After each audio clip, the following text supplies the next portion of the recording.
pagi ini semuanya dalam kondisi sehat. Perkenalkan dulu, saya Dr. Deji Irawan. Saya salah satu dokter spesialis jantung di Rumah Sakit Universitas Muhammadiyah Malang. Sebenarnya ada 6 yang bekerja, saya yang ke-6 yang paling terakhir. Pada kesempatan kali ini saya diberi tugas untuk sharing di santai saja, ini bukan kuliah ya. Nggak dinilai, ini cuma sharing saja. Mungkin Bapak Ibu juga sudah sering lihat di berita, di media sosial, apa itu vaksin COVID-19. Jadi saya coba nanti berbagi sedikit aja untuk pengetahuan, paling nggak Bapak Ibu sebelum divaksin dan nanti sesudah divaksin tahu apa itu vaksin COVID-19, apa efek sampingnya, kemudian manfaatnya dan tujuannya apa, gitu ya. Saya ambil judul kenapa harus divaksin COVID-19 ya.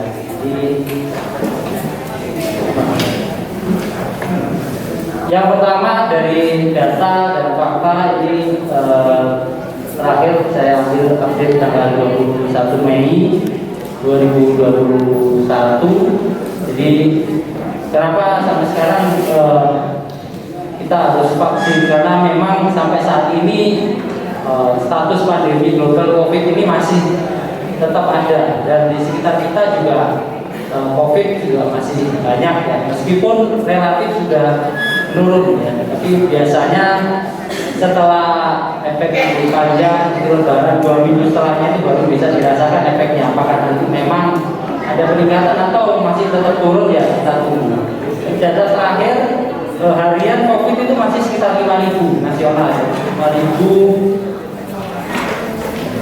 5.700, dan total yang sudah terkonfirmasi sampai sekarang sudah 1.700.000 ya, cukup banyak, dan yang meninggal per hari itu masih 186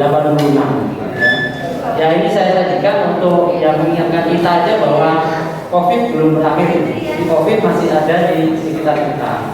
Mungkin agak beda dengan di negara-negara lain, ada negara yang sudah bebas COVID ya, karena banyak faktor. Di Indonesia ini penduduknya banyak, kemudian faktor sosial, ekonomi yang menyebabkan ya di Indonesia memang relatif lebih lama COVID ini hilang.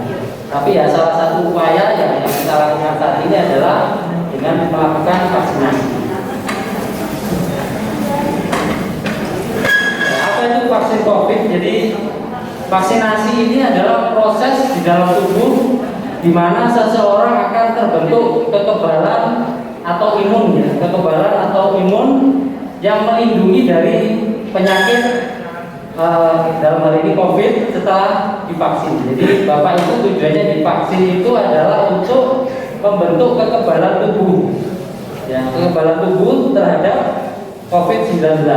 Karena kalau kita belum pernah divaksin atau belum pernah terkena COVID-19, maka tubuh belum ada pertahanan untuk COVID-nya, atau ya ibaratnya kalau tubuh kita itu dalamnya ada tentaranya. Kalau tentaranya ini belum pernah dilatih menghadapi COVID, ya kita nggak bisa menghadapi COVID. Tapi kalau sudah pernah, baik itu kena COVID atau divaksin, maka kita sudah punya sistem pertahanan, punya tentara yang siap kalau suatu waktu ada COVID masuk, itu sudah ada prajurit yang menghadapi. Jadi kasarannya seperti itu. Jadi tujuannya apa ya? Supaya kita kalau kena COVID bisa teratasi COVID-nya, atau tidak dalam kondisi yang menjadi berat. Jadi kalau kena COVID ya COVID-nya hanya ringan aja, mungkin cuma batuk pilek atau bahkan tanpa gejala. Karena begitu COVID masuk, sudah ada kekebalan tubuh yang melawan COVID-nya, akhirnya COVID-nya kalah juga. Ya tubuh kita tidak ada komplikasi atau kondisinya masih baik. Beda dengan kalau kita tidak punya kekebalan tubuh, maka karena kita nggak punya kekebalan terhadap COVID, ya bisa-bisa tubuh kita kalah. Akhirnya terjadi keluhan, bahkan sampai yang paling berat bisa menyebabkan kematian. Ya, tadi 180 kasus kematian per hari. Jadi itu vaksin. Sebenarnya prinsipnya sama dengan vaksin yang kita kenal untuk anak-anak ya. Vaksin dewasa itu sama. Kita dulu waktu kecil mungkin anak-anak kita itu kan divaksin ya. Vaksin polio, vaksin campak, vaksin BCG, DPT, ya itu sama prinsipnya. Jadi tubuh ini dikenalkan dengan zat-zat dari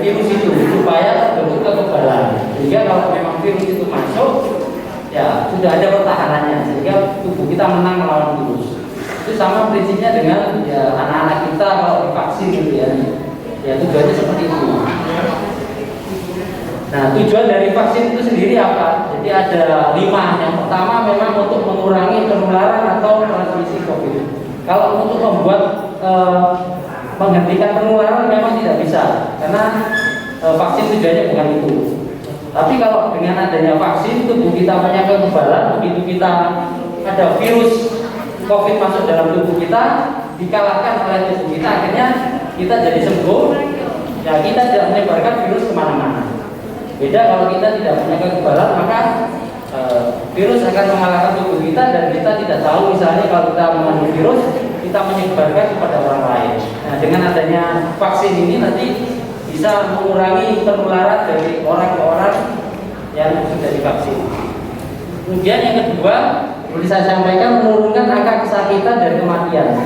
Jadi dengan vaksin ini diharapkan kalau kita terkena COVID, maka gejalanya hanya ringan.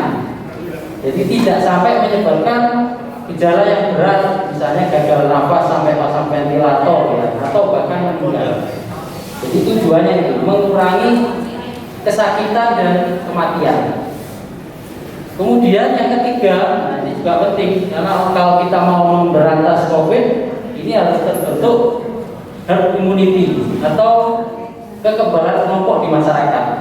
Jadi kalau semua orang sudah punya kekebalan terhadap COVID, ya lama-lama COVID-nya sudah tidak ada tempat. Ya mau kemana? Semua orang sudah kebal sekarang.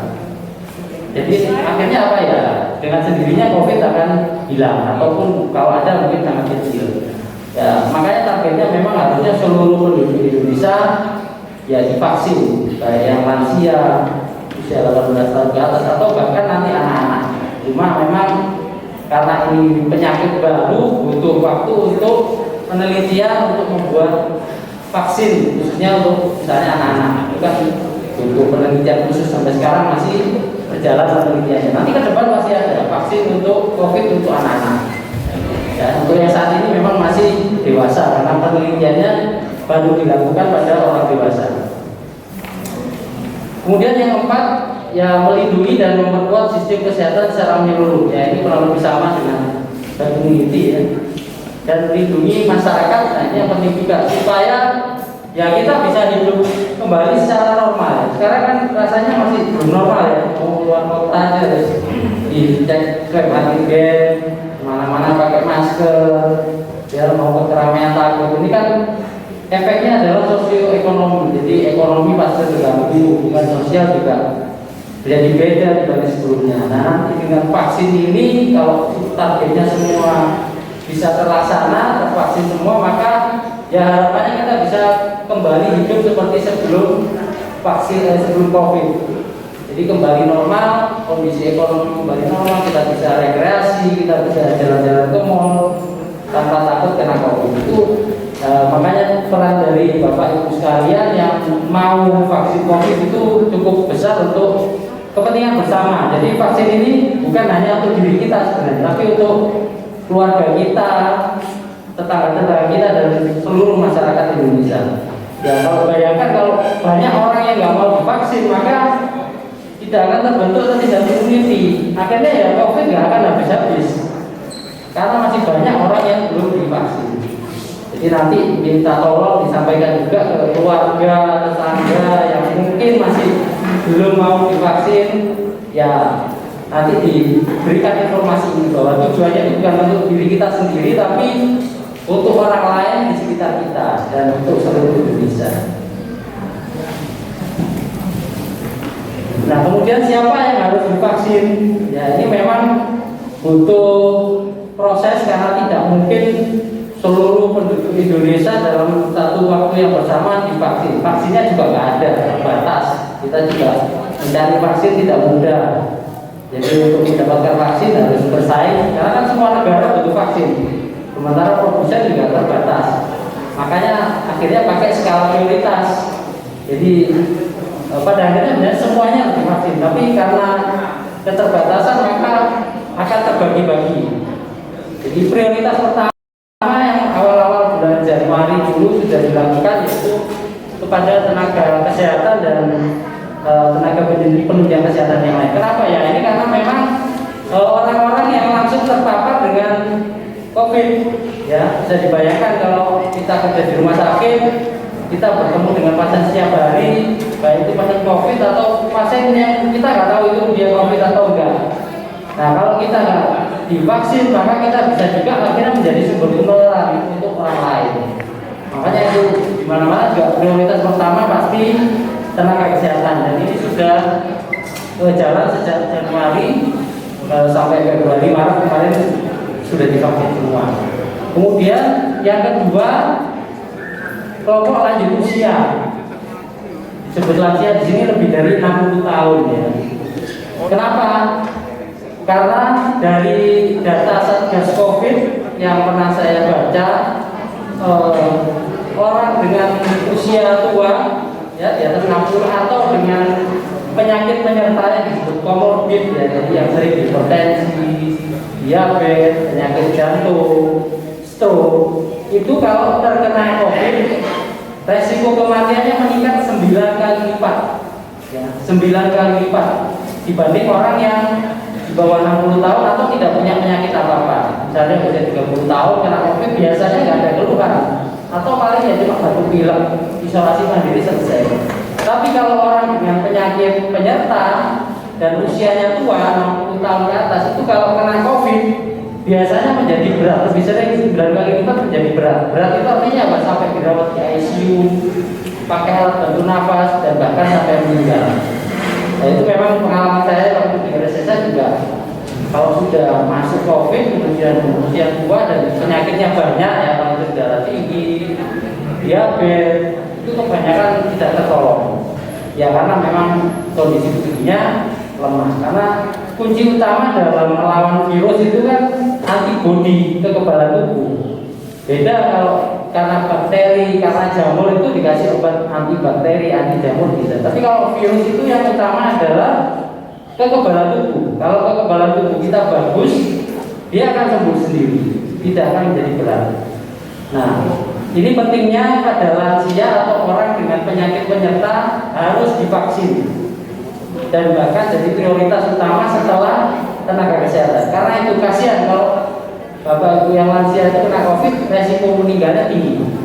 Jadi harus divaksin supaya resikonya menjadi ringan.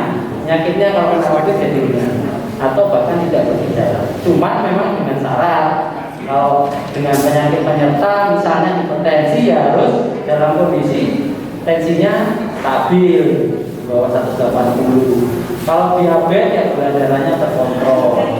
Atau kalau punya penyakit jantung ya saat ini tidak dalam kondisi sesak, nyeri dada, kakinya bengkak. Jadi intinya kalau kondisinya stabil, tidak ada keluhan, bisa aktivitas sehari-hari, meskipun minum obat rutin jantung, obat darah tinggi, obat diabetes tidak apa-apa. Divaksin lebih disarankan untuk divaksin karena efek manfaatnya lebih banyak tadi untuk perlindungan. Syaratnya ada satu. Nanti bapak ibu kalau akan vaksin pasti di screening, ditensi dulu, ditanyain keluhannya apa. Kalau memang dinyatakan layak, ya sebaiknya harus vaksin. Kemudian nanti berikutnya baru masyarakat rentan lain. Yang tadi ini ASN juga ya, guru-guru itu sudah termasuk mulai divaksin pada tahap 2 ini, guru-guru, aparat sipil negara, wartawan ya, karya BUMN dan sebagainya.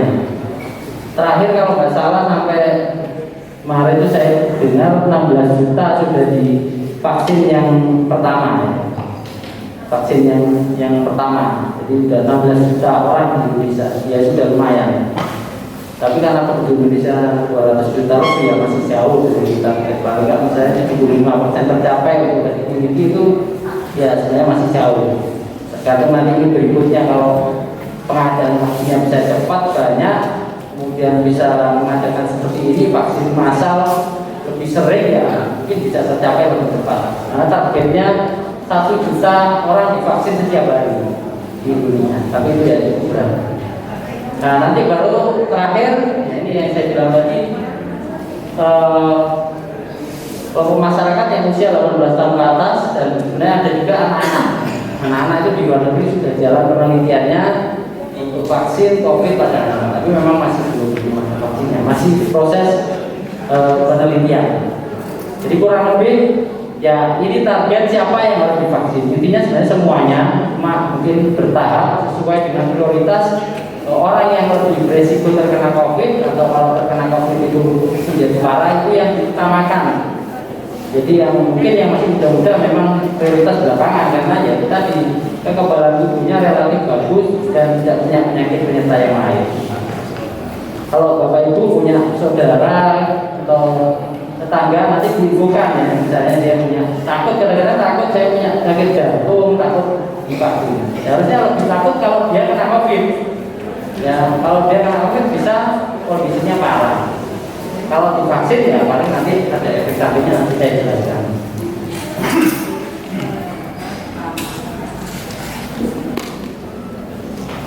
Nah ini yang sering ditanyakan ya, apakah vaksin COVID-19 ini aman? Ya sebenarnya memang karena ini vaksin baru ya, bisa dibandingkan misalnya dengan vaksin yang anak-anak saya bilang tadi ya, vaksin polio itu perjalanannya sudah puluhan tahun dan memang selalu ada evaluasi. Ya namanya kita memberikan vaksin kepada orang ya, kepada manusia, ini kan responnya berbeda-beda tiap orang tergantung kondisi tubuhnya. Dan itu nanti selalu akan dievaluasi, apalagi yang masih baru ini. Ya kita istilahnya masih belum tahu efek sampingnya seperti apa yang berat, bagaimana menanganinya, ini masih terus akan dilakukan teman. Tapi sebelum vaksin itu diberikan kepada Bapak Ibu, yang pasti sudah dilakukan uji coba atau penelitian terlebih dahulu. Ya tidak langsung ujuk-ujuk ini diberikan ke Bapak Ibu. Prosesnya panjang. Nah ini melalui standar keamanan dan uji klinis yang ketat oleh ahli pembuat vaksin dan lulus uji klinis fase 3. Uji klinis fase 3 itu artinya sudah diuji coba ke manusia. Berarti sebelum ke manusia diuji coba ke mana? Hewan ya, jadi nggak langsung ke manusia. Itu sama semua obat yang Bapak Ibu konsumsi itu dulu perjalanannya seperti ini, pasti uji klinis. Membuat obat misalnya paracetamol itu nggak langsung dicoba ke manusia, tapi ke hewan coba. Biasanya pakai apa? Tikus ya, atau sebenarnya punya manusia itu monyet, tapi tidak jarang sekali dilakukan karena pertimbangan perikewanan ya. Jadi yang sering dilakukan uji coba ke tikus. Dan sama vaksin ini pun juga sudah melalui tahap itu, dilihat efeknya, punya efek gak, kemudian dilihat efek samping yang berbahaya ada apa nggak. Misalnya dikasih vaksin ini tikusnya mati semua ya, tidak mungkin ini akan diberikan ke manusia, tidak akan dilanjutkan uji klinis kalau dia belum bisa melalui uji klinis yang tahap 2 yang keamanan. Kalau itu memang banyak menimbulkan efek samping atau kematian, itu ya akan dihentikan, nggak bisa lanjut ke tahap 3. Dan vaksin yang ada sekarang yang sudah kita beli dan kita berikan ke masyarakat Indonesia itu sudah sampai uji klinis tahap 3, dan ini sudah diuji ke manusia. Artinya ya sudah melalui prosedur yang benar dan aman. Hasilnya kesimpulannya dari BPOM ya, dari bukan sudah sering lihat di TV ya, Badan Pengawas Obat dan Makanan ini mengeluarkan izin edarnya, ini sudah menyatakan aman dan efektif. Tapi bukan berarti aman dan efektif itu tidak ada efek samping. Tetap selalu semua vaksin apapun ya, ibu kalau punya anak divaksin biasanya setelah vaksin apa? Panas ya, itu efek samping kejadian kemudian pas kayak ini. Tapi itu wajar karena yang dimasukkan ini adalah antigen yang memang merangsang antibodi dari tubuh untuk bekerja. Nah, prosesnya terjadi akhirnya ya itu biasanya demam. Tapi sudah diuji secara prosedur, intinya efektivitasnya, keamanannya sampai uji ke hewan, uji ke manusia sudah dilakukan dan terbukti aman. Jadi kesimpulannya, vaksinasi ini penting untuk menjaga kesehatan diri dan keluarga ya. Sekali lagi ini bukan untuk diri kita sendiri, tapi juga keluarga dan orang di sekitar sekitar kita dan seluruh Indonesia. Dan ini sudah dijamin oleh pemerintah bahwa vaksin ini sudah sesuai dengan standar keamanan dan melewati uji klinik yang saya jelaskan tadi sudah cukup ketat. Namun yang perlu kita perhatikan juga adalah ini yang penting. Dengan adanya vaksin untuk COVID-19 ini bisa mewujudkan masyarakat yang sehat dan produktif dengan vaksinasi COVID. Jadi ya harapannya tadi kita dengan vaksin ini kehidupan kita bisa kembali normal, kita kembali produktif, kita kembali bergairah dan sebagainya. Ini salah satu upaya atau cara yang harus kita tempuh, tidak mau seperti ini. Dan yang paling penting, meskipun sudah divaksin, tetap lakukan protokol kesehatan 3M. Apa itu? Ayo, masih ingat kan? Ya, apa? Ini ada tulisannya. Memakai masker, ya, menjaga jarak dan mencuci tangan. Jadi tetap, karena kita divaksin itu bukan berarti kita nggak bisa kena COVID. Bisa karena kalau kita punya pertahanan akhirnya kita menang lawan COVID itu ya. Jadi itu gunanya divaksin. Ya mudah-mudahan kita semua yang di sini ini mempunyai peran dan andil untuk mewujudkan kekebalan herd immunity tadi ya, kekebalan kelompok supaya ya kita bisa kembali hidup secara normal seperti sebelum COVID dan bahkan mungkin lebih baik karena dengan COVID ini kita juga jadi sadar akan kesehatan, jadi pakai masker, jadi cuci tangan. Yang dulu padahal sebelum COVID itu kita di rumah sakit juga mengajari pasien dan keluarga pasien untuk cuci tangan, ya karena itu standar akreditasi. Tapi dengan adanya COVID ini, insya Allah semua sudah rajin cuci tangan ya, sudah bisa cuci tangan, memakai masker dan sebagainya. Nah, mungkin itu yang bisa saya sampaikan. Kalau Bapak Ibu ada yang ditanyakan, monggo, tidak usah sungkan-sungkan, kita sharing saja. Saya akan bisa menjawab sebisa